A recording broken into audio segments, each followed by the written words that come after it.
সুপ্রিয় দর্শক, বাতাবি লেবু বা জাম্বুরা এবং মাল্টা কমলা এরা কিন্তু একই গোত্রের ফসল।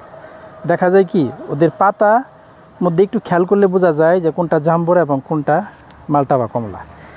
এইখানে দেখেন, এটা কিন্তু একটি কমলার চারা।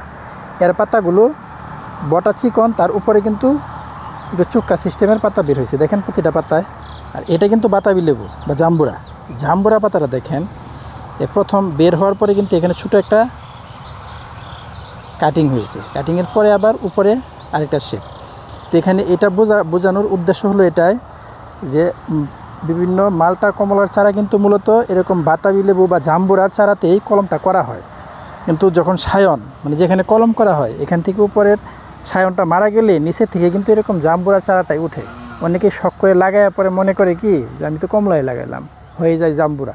খেয়াল করতে হবে, যদি এরকম পাতা উঠে আর উপরের এরকম পাতা না থাকে, তাহলে আপনি ভাববেন যে আপনার সায়নটা মারা গেছে, ওই গাছটার আপনার যে পিওর গাছটা নিয়ে লাগাইছেন এটা না কিন্তু।